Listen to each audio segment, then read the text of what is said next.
What's up, everybody? I'm back. Welcome to a brand new video. This one sucks, alright?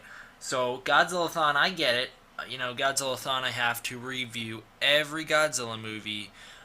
That includes the garbage ones, and, I already touched up on Godzilla Raids Again. I think in that one I was like, yeah, that one might be my least favorite. No, I absolutely hate this movie. I hate everything about it. You can even see, it bleeds over into the title card here. I could not even take the time to put a ton of effort into it because looking at that dumb Godzilla design when having to draw this picture, that already made me mad enough. And then when I got to myself, I was like, you know what, screw this. I'm not going to put the same amount of time that I usually put into those little me's at the bottom of every picture. So as you guys can see, it doesn't resemble me all that well because at this point I hate this movie to the point where I can't even draw the title card properly. So get ready for the review. Strap in. It should be a fun one. Let's just get into it, right? I don't have a ton to say about this movie, so I guess maybe me rushing the intro is not going to help the runtime of this video, but whatever. Let's get into Ebriah, Horror of the Deep, aka Godzilla vs. the Sea Monster from 1966. Most important thing for me to note here is I've never seen the Japanese cut. I will be reviewing the English cut because that's the only one I own. I own it on VHS. Never seen the Japanese cut. So, maybe if someone's like, oh, the Japanese cut is so good, I'm not going to believe you because I've heard from other people that it's not, but maybe I'll be like, it could be better than this cut. I don't know, though, because this movie is awful. This English cut is so bad, I don't know how it could be that salvageable.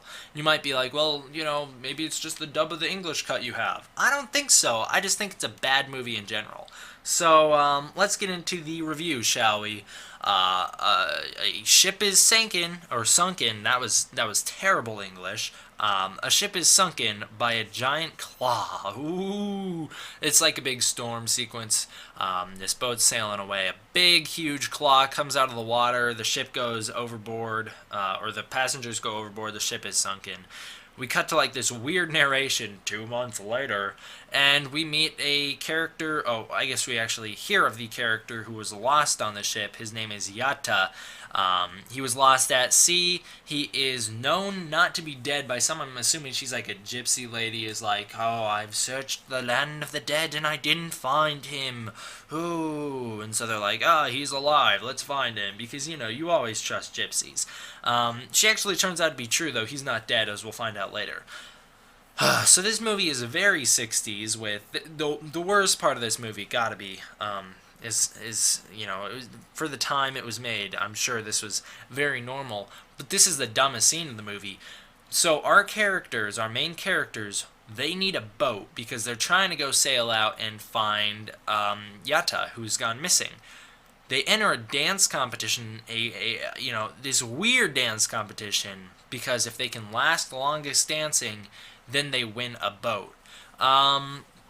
So, they're going on, they're dancing. It's a very 60s, alright? This was 66, obviously it's going to have that kind of influence, duh. It's the time period. But, like, the dancing is all ridiculous. The music is so similar to that 66 Batman theme. It's incredible, that Adam West Batman theme. Very, very similar to that. It's a goofy scene. It drags on too long. Our characters, they lose, so they head out. They sneak onto this ship, the ship is actually owned by, I'm going to mess up his name because they pronounce it like once in the English cut, and I wrote it down, trying to figure out what they said. Like Yashimara, I think his name is. So they sneak onto Yashimara's boat. Well, it's not his boat, but he's on the boat. They sneak onto this boat. Yashimara's there, and he's like, oh, you guys sneaking onto my boat? I don't know, I gave him a British accent, but I'm going to keep it that way. So he says, like, you sneak onto my boat, or that's Australian. He says, you sneak onto my boat, this is breaking and entering, And they're like, oh, yeah, we know. I don't know what that accent was. That was supposed to be a Japanese accent, but it did not come out that way. So he's like, hey, this is illegal. And they're like, oh, we know. And then he's like, oh, I'm not going to tell on you. You guys can sleep here the night, which is weird. It turns out later why we find out why he let them sleep there, but whatever. So he lets them sleep there, I guess. And then he wakes up and the boat is sailing. They set sail while he's asleep. So the boat So the radio comes on. It informs our characters that there's been a boat that went missing in the middle of the night. It's been stolen, and at the same time, there's been a recent, like a huge theft at a bank that's happened. So our characters, being the smarties that they are, they go, "Oh, wait a minute, we stole a boat last night. That was us. Our bad." They can't turn around though because they are looking for Yata. So they're like, "Oh, that's our bad. We stole this boat, right?" But then they find out that, oh, this other guy on the ship with us, this guy who pretended to be, he pretended that it was his boat, Yashimara, or Yashimura. Akira Takarada, by the way, from Ogata. He was also in the last movie as Fuji. They're like, oh, he must be the bank robber, so yeah, we're stuck on a stolen ship with a robber. That's not very good. But they brush it under the rug because, they're reasonable people, and they realize, on this boat in the middle of nowhere, if they threaten him because of the implications of him being a criminal, they are gonna wind up dead. So they're like, we'll sweep this one under the rug, man. It's cool. You go about doing what you do. And he's like, oh, alright, I will. So he sharpens, he makes this master key or whatever that can unlock anything. And they're like, oh, you are the bank robber. And he's like, yeah, whatever. So Rata sails out looking for Yata, or Rota sails out looking for Yata. That's his lost brother. So that's the reason they're going out looking for Yata, is because Rota is his brother. Rata is his brother. I think the names are like rhyme or whatever. Rata. And it's funny, I just watched this movie literally minutes before starting this recording. It's just that forgettable that I'm already starting to forget the characters' names. So he sets sail looking for his brother. That's why they're doing it. That's the influence. The weather starts getting rough. The tiny ship is tossed. If not for the courage of the fearless crew, the minnow would be lost. They wind up in this big, huge storm. The claw appears again. It destroys the ship. They are washed on shore the next morning. And Gilligan's so happy he could kiss the ground. Then they explore the island. They find a giant ship just sailing in the water, this big huge military ship spraying some sort of yellow mist into the water. They're like, hey, what's that? So they go down to investigate. It turns out the island is inhabited by these scientific military organization officers. They wind up being a terrorist group. The natives, who are from Infant Island, are being held as slaves. So that's kind of messed up. Some of them try to escape. They try to make a run for it. They wind up getting shot down. Other ones sail away. And in the water, Ebriah, our movie's main villain monster, is the giant crawfish, aka the sea monster, aka what everyone thinks is a big huge crab / lobster, which isn't. He comes up and he eats them, which is a really weird scene. We don't really see much of monsters eating people in these Godzilla movies outside of Gyra from War of the Gargantuas. So Deo escapes. She's our main female character. She was also a slave. She escapes, and then Commander Yatimoa, or Yatomo, I don't know his name. So Commander Yamato, or however that name is pronounced, basically evil Serizawa, evil Dr. Serizawa, has the eye patch and everything, played by the same actor, Akihiko, I don't know why I butchered that pronunciation, played by the same actor, Akihiko Hirata. He's sent after her to capture her because they can't let any slaves get away. So there's this search party that heads out, basically looking for her, hunting her down.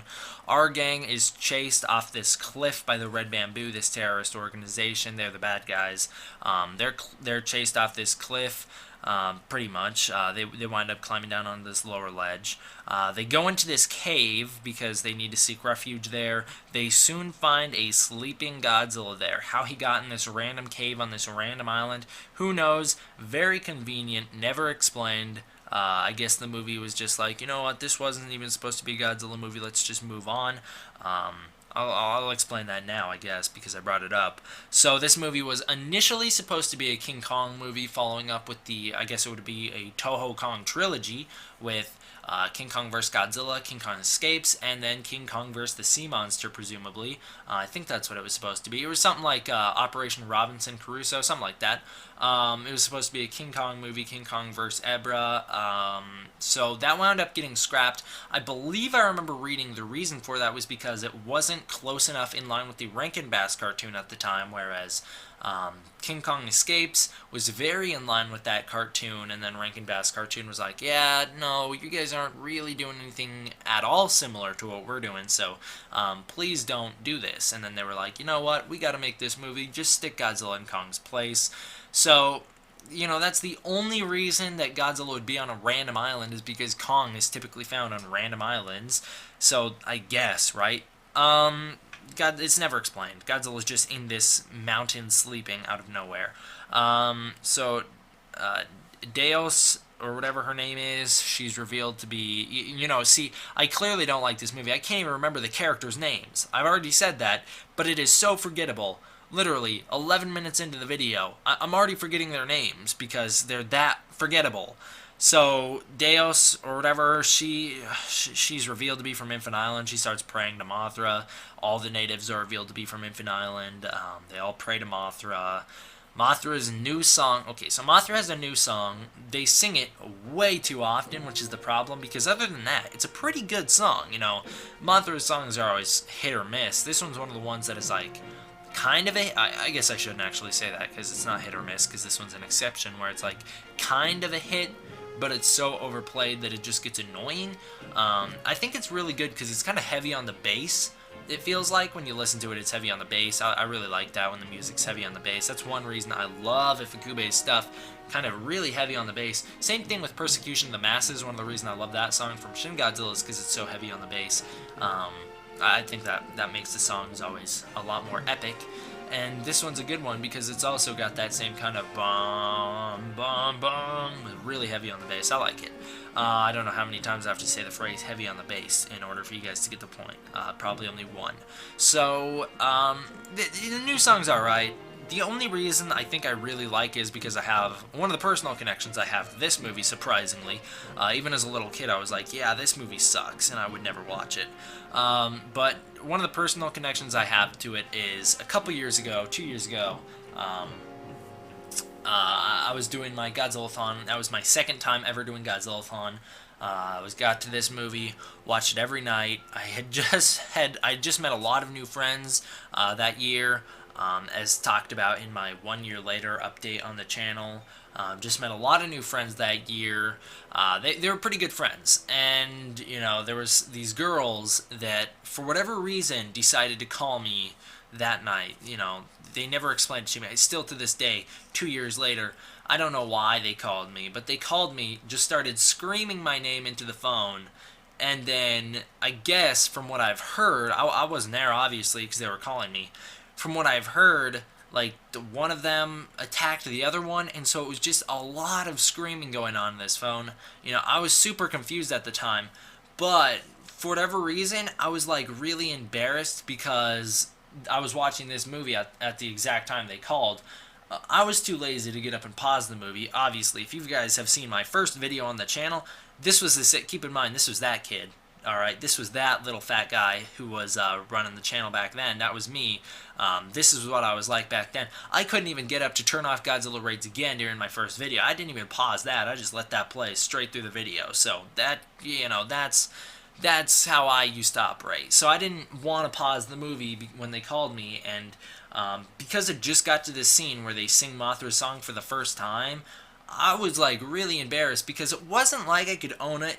I couldn't own up to it, right? If they heard this weird Japanese song playing, these girls singing Mothra, they would have questioned what that was, like they would have cared.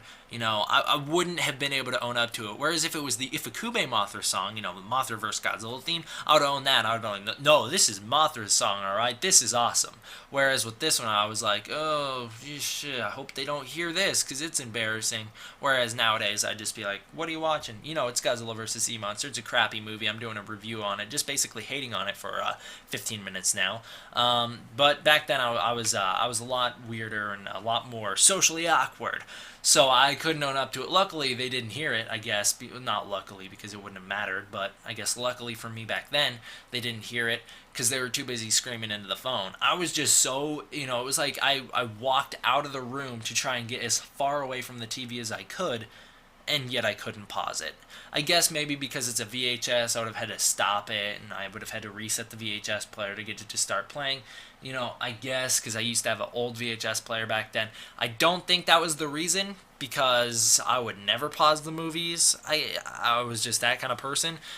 So I don't know what the reason was why I didn't do it, but I guess that's my personal connection. Is anytime I see this movie, I think about these girls calling me up and screaming in my ear for 15 minutes because it was a long call of just and there was me sitting there like, oh my god, what is happening?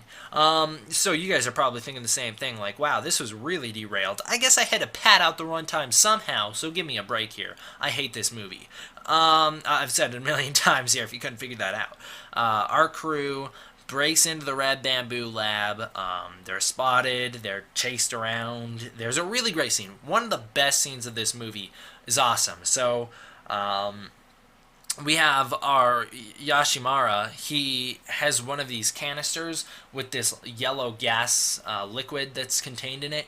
He turns around and he's deceiving the red bamboo, and he's like, oh, we've been caught. We have to retreat. We have to... He doesn't really say retreat. He basically says we have to surrender and let them take us prisoner. He turns around to face our other characters when he's saying it, and he grabs one of these bottles, puts it like in his shirt, and then he turns around, pops it open, throws it in the air. It's an awesome scene. This is one of the best scenes in the movie. Pops it off in the air. The whole room is just filled with this yellow, like thick yellow gas. You can't see through it. All our characters bolt out of there. Gives me some very Walking Dead feelings or vibes of the assault on Woodbury in season 3 when Glenn and Maggie are about to be executed, and then all of a sudden they throw in They throw in flashbangs and a couple smoke grenades into this room with Merle and everyone else. They blow up. Glenn and Maggie are taken out of there. And then when they're leaving the town Woodbury, they throw off more smoke grenades. Gives me one of those kind of epic feels to it. These kind of action-packed, awesome sequences.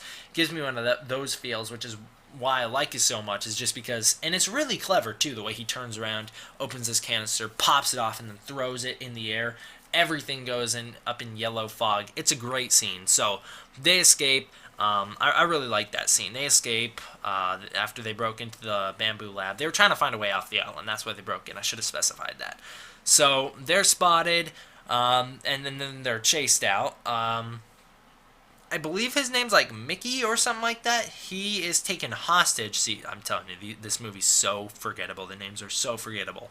I couldn't even hardly hear it, too. It's an old VHS. Really hard to hear what they say. And the IMDb page doesn't have any of the actors' faces shown, so I couldn't look it up and find out what their names were there, because the only ones that were shown were, like, our main 3, and the rest of them don't have profile pictures, so it was really hard for me to tell who was who on the IMDb, so that's why I didn't do that this week. In the past weeks, whenever I was like, oh, well, wait, what was that guy's name? I do that. Whereas here, I have the old VHS, really kind of hard to hear there. Some of the words are hard to hear. The video quality is not good, which also adds to me hating this movie. The video quality is not that good, and the IMDb doesn't have their faces shown, so I could not find out these actor names, so I apologize for that. Really, I didn't want to put too much time and research into this video because I think you guys can figure out by now, I've said it a million times, I hate this movie. So let's continue. So Mickey, or whatever his name is, one of our main 3 male characters who got on the boat with Yashimara. He is taken hostage, used as a slave. Rota escapes. on a weather balloon of all things. He gets strapped up to this weather balloon that just very conveniently is pushed right along Dinfin Island where his brother is. The slaves are forced to produce this yellow mist liquid and put it in these canisters, the same mist that got blown up earlier in that awesome scene. So they're the ones making that. It is actually revealed to be a monster repellent used by the Red Bamboo. It deters Ebriah, helps them control him. So Rota and Yatta are reunited on Infant Island. It's weird. So then the characters start devising plots on how are we going to get out of this, which is also great because we have pretty smart characters. I mean, there is some stupid things they're doing. Also, I forgot to mention earlier, if you were like, wait, you left us on a loose end here, why did Yatimar, or whatever his name is, why'd he let them sleep on that boat with him? It's because it wasn't his boat. He was stealing it, and he didn't want to be caught, so he didn't want them to leave and go tell anyone. So that's the reason. So here we have some pretty smart characters, I guess. So they devise this plan. We're going to produce this fake yellow liquid gas. That way, when these terrorists try and use it on the monsters, they wind up getting killed. It works. A storm hits, waking up Godzilla. The lightning strikes the sword, sending like a lightning bolt down onto Godzilla. The electricity wakes him up, showing some of that King Kong influence from the original story, because Kong was amplified by electricity in King Kong vs. Godzilla, which also goes back to Frankenstein, because that was originally Frankenstein's role. So basically, this is a Frankenstein movie with Godzilla in the place, if you really think about it. Lightning strikes, wakes up Godzilla. Disappointing because he wakes up 40 minutes into the movie? Somewhere late in the movie. 2014 also has a pretty late entrance of Godzilla, but at least when Godzilla's there, you feel it. Here you don't. He just kind of is there, and you're like, alright, whatever. Lightning strikes, Godzilla's woken up, he breaks out of this cave, goes down into the water, fights the sea monster. That really stupid scene that's made famous by Godzilla's Revenge of the rock game where they kind of play volleyball with the rocks. That's in this this is where it comes from, where they're knocking the rocks back and forth to each other. Godzilla's smacking him over with his head and his hand. Ebriah's catching it with his claw and flinging him over there. It's stupid. So they have this weird little game with the rock, like a pass the ball kind of game with the rock. Godzilla gets in the water, gets down and dirty, shoots Ebriah with the atomic breath a couple times, which really works, and then Ebriah knocks Godzilla under the water. Really dark underwater sea fight. Can't see it very well in this movie. Godzilla's Revenge does it better when it amplifies the light, so there's this really weird underwater sea fight. Godzilla wins the first battle. There you go. Ebriah kind of swims away. Godzilla goes on land. He has some sort of weird attraction to Dale. Because of Kong. Kong always has a female attraction. So they had this. I don't know why they didn't write it out, because it's really awkward, where Godzilla just kind of follows this chick around, and then he sits there and looks at her for a while. Then the random giant condor flies out of nowhere, attacks Godzilla's head. You can't see a thing that goes on. It's the most jump cutty fight. It's the most cliche, awful Godzilla fight that there is. Everyone talks about this. You can't tell what goes on. This condor just attacks his head. He shoots it with the atomic breath or something, and it flies away, or it dies. I can't tell. And then they use it in Godzilla's Revenge, which is, you should think they'd be like, yeah, that was a dumb fight. Let's not do that again. But they do. Whatever. We'll get there. I can't wait to get there, honestly, because actually the next movies that follow this, all the way up until Hedorah, I really like. So we'll get there. Okay, so Godzilla has a weird attraction to her. Giant condor fight. Jets show up out of nowhere. Red Bamboo jets. They fire down on Godzilla. He's he's invincible, so they don't really affect him. He kind of claps a couple together, which is pretty cool. This scene's actually pretty well done. Godzilla fighting these jets is pretty sweet. Always seeing Godzilla throw down with the military or whatever is awesome. Godzilla attacks the Red Bamboo forces. He fights the jets off. He goes and destroys the towers and all their infrastructure. I don't know what goes on here, because the Godzilla suit is so inconsistent in this movie between the suit used in Monster Zero, or better known as Invasion of the Astro Monster. Pretty okay suit. I don't like the face sculpt. It's not anywhere near on the level of Mothra vs. Godzilla, but it's better than this, where his face In some scenes, it's obviously that suit, but in other scenes, has this dumb, blank expression with these big old clayed on eyes that look awful. He looks so ridiculous and stupid and ugly. I hate it. And they keep using this suit throughout the movie. He looks so bad. I don't know why, but he looks so bad. Alright, so this is basically like the Godzilla vs. Sea Monster rant. Sea Monster rant. So I'm gonna leave this unedited too, just because you guys, well, for the most part, unedited, because you guys get to hear my angry rambling. So all right, Godzilla. He has a stupid face expression. Really takes you out of the movie when watching it, or at least it really takes me out of the movie when I'm watching it. Other than that, it's pretty cool seeing him knock down these towers, step on these buildings, blow everything up, seeing Godzilla be the BA that he is. Really awesome as always. Then they set this thing so that a nuke's gonna go off on the island. Meanwhile, Ebriah shows back up. The slaves escape. They get out of the Red Bamboo Fortress because Godzilla destroyed it. The Red Bamboo is defeated. The monster repellent doesn't work. Ebriah winds up killing them, who are trying to escape on the boat. Godzilla fights he already fought the Red Bamboo. Godzilla fights Ebriah again.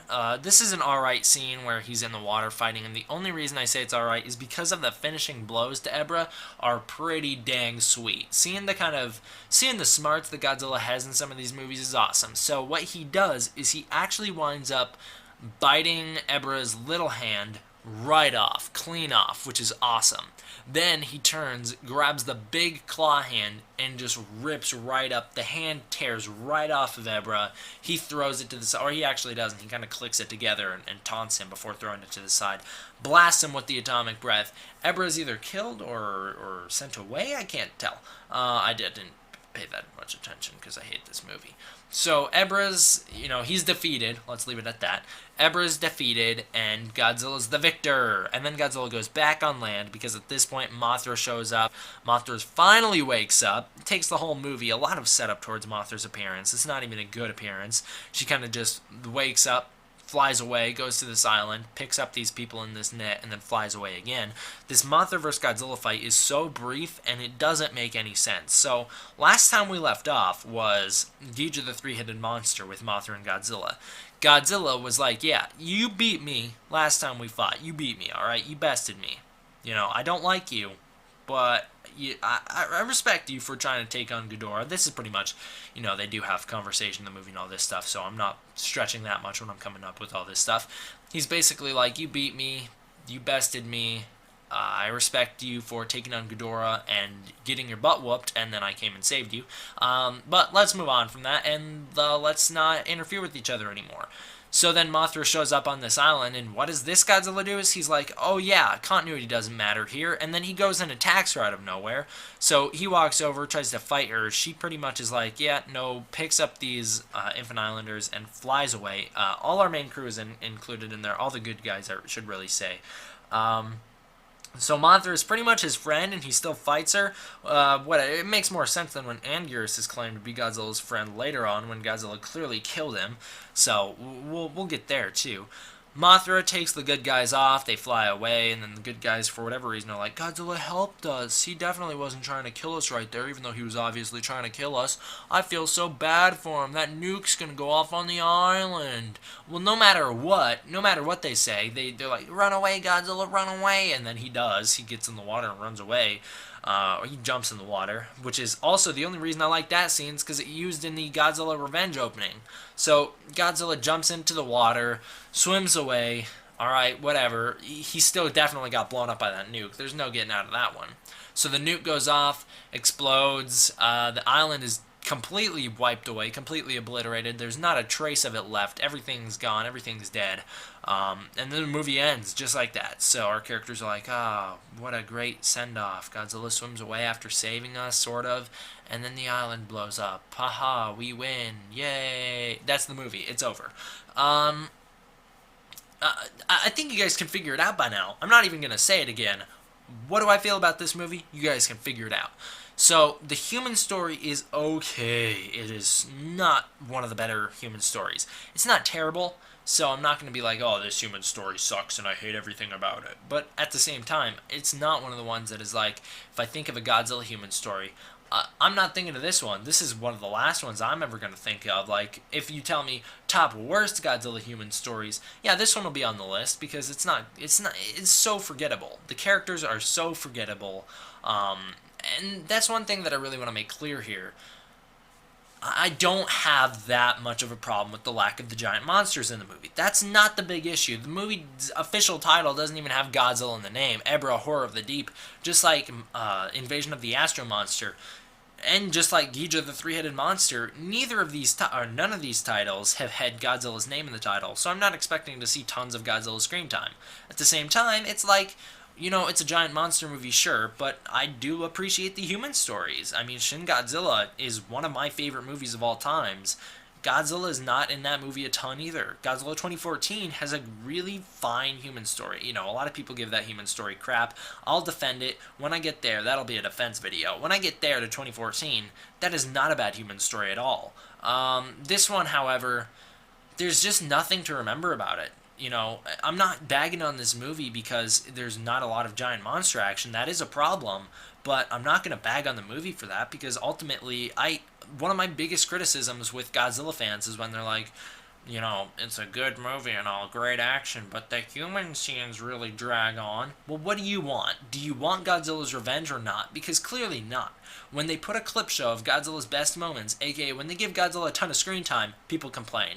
Godzilla vs. Mechagodzilla 2 from the Heisei series is a great example of this. I believe that one has the most screen time for Godzilla out of any movie ever. People still complain, Godzilla's scenes kind of drag on too much in this movie. What do you want? There is no balance that is going to please you, alright?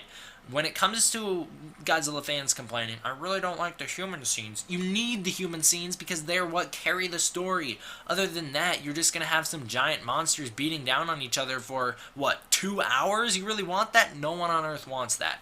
Alright, so here's the thing. This movie, I'm not bagging on it because of the lack of the giant monsters. That's an issue. It's not the only issue, which is why I'm coming down so hard on it. Because the human story is incredibly forgettable. Alright? There's no, you guys saw, I struggled to remember any of the characters' names. I have them written down here. Too bad I put the actual writing down here. I didn't spell it phonetically. I spelled it actually. I can't tell what the words are. I don't know what the names are because I can't remember them because they're so forgettable. Alright? So the human story is alright. It is not terrible. It's the only redeeming factor of this movie is some of the characters are awesome, alright?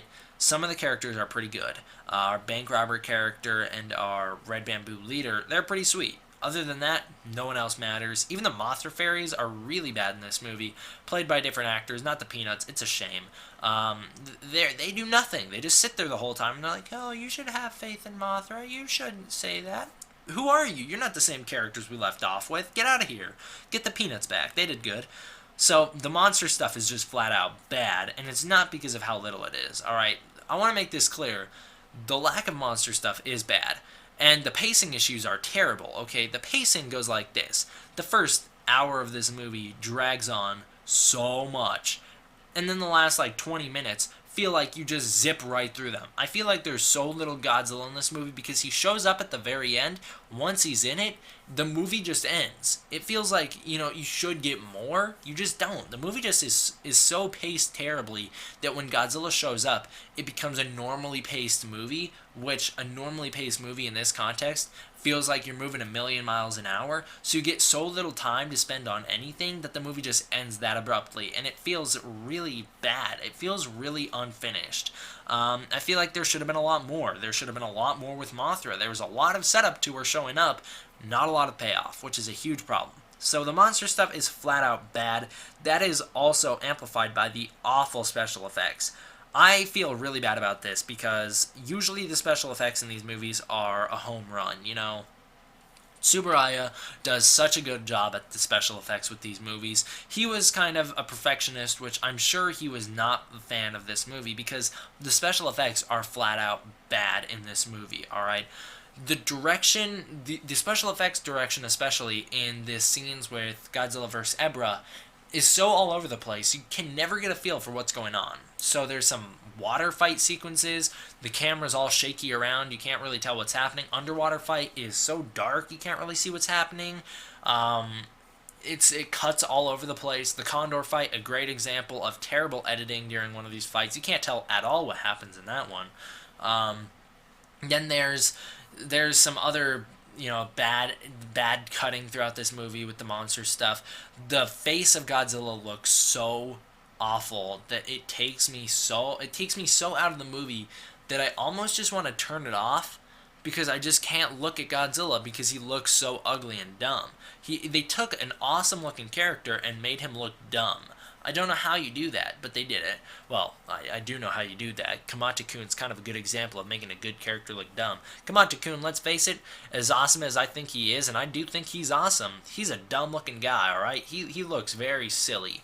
This Godzilla, though, this one, Sea Monster's Godzilla, just looks stupid. Like, flat out just looks stupid. Like, he doesn't look like he has a lick of intelligence. He clearly does, though, because he does some cool stuff. So, whatever. The music is okay. Some of the music's pretty good. Mothra's song, like I said, good but overused, alright? Some of the other music, like the sailing music, feels okay, only because it feels so prototype to some of the music we get during Mechagodzilla. I really like that. Masaru Sato does the music for this movie. I know I pronounced that name wrong, but he does the music for this movie. He's like one of the bigger Godzilla composers. He did Raids Again, which that score sucked. He does this one, which this score is an improvement over Raids Again because there's actually music that plays this time, but it is still kind of bad. Ifukube's music is severely missed here. Masaru Sato does next movie, Son of Godzilla. This movie also feels pretty prototype Son of Godzilla. Son of Godzilla, however, you guys are going to see, I split away from the norm with that movie. I absolutely love that movie, and I cannot wait to get to that one. So the music in that one is good. This music is, it's not terrible, it's not good. The movie as a whole, how does it come together as a whole? It doesn't. It just feels like a lot of unconnected things. The Godzilla story and the human story should be two separate movies. Godzilla vs. the Sea Monster could have been its own movie. Terrorist organization kidnapping people on this island, that's its own movie as well. Because the two, when they come together, one obviously is going to overshadow the other.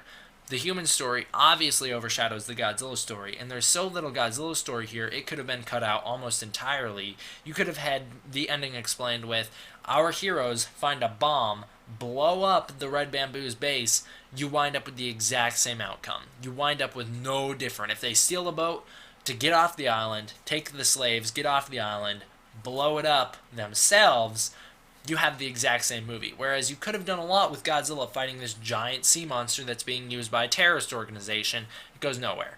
It goes nowhere. It goes so little places. I hate it. So like I said just now, the movie comes together awfully. The editing's pretty terrible in this movie. Alright? The special effects, sorry, but they're not good. And then the music is iffy. It is hit or miss, and I know I said Mothra's theme is never hit or miss. That was a contradiction. Sorry, I nerf-manned it. I shouldn't have. The movie as a whole, what am I going to give it? I'm going to give it a 6 out of 10, which is not that good. I was considering putting it lower, but just because it's a Godzilla movie, I can't put it that low. Like, if this movie was the movie I was talking about, where I said they could have done a lot with Godzilla versus a terrorist organization using giant monsters, that would probably be a really good movie. If this was the Red Bamboo storyline on its own, that could also be a fine movie on its own, but the two together really just suck. So, 6 out of 10 is not a good movie. This is a 60%. What is that, like a D or an F? I don't know. That is a not good score. You don't want a 60%. So, this movie has so little going for it. I can't stand it. I hate this movie so much. The thing is, with Godzilla movies, is I feel like rating it as a Godzilla movie, I would rate it like a 3 out of 10, because it's one of the worst Godzilla, it's the worst Godzilla movie ever made. I hate this movie so much. I didn't even hate on Raids Again this much, and that was a rant video in and of itself. This one, there's so little to enjoy.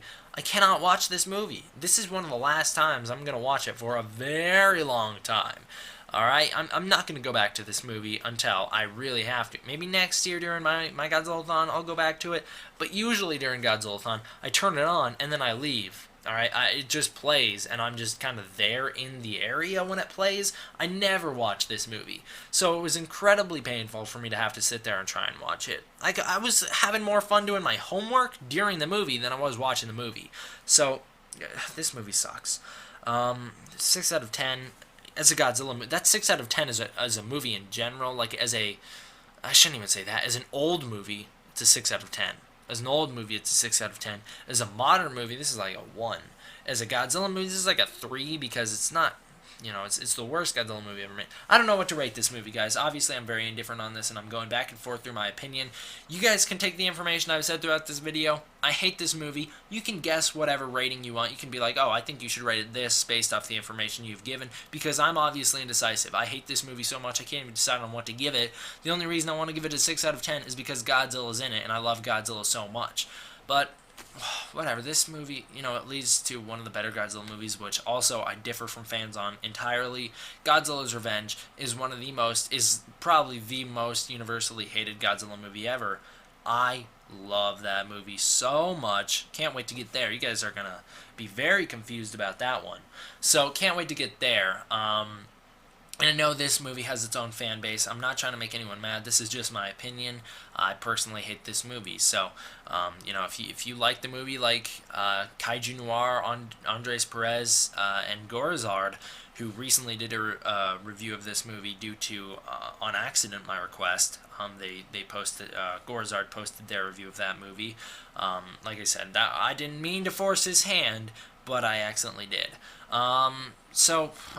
Yikes, guys, this movie sucks. If you like it, leave your defense down below. Explain to me why you like it. I want to know why more people like it. Because after hearing Kaiju Noir's explanation, he basically just says the red bamboo stuff is pretty good. He basically says the island stuff, the human stuff is pretty good. Well, I'm not denying that, but in a Godzilla movie, it's out of place and it sucks. So, alright, guys. I'm going to give it a question mark out of 10 because I can't decide on what to give this movie. Thank you guys all for watching. I hope you enjoyed. See you guys next time for a movie I actually really like. Some Godzilla. Can't wait to get there. I really love that movie. I'm probably going to pop that one in right after this. So, see you guys there.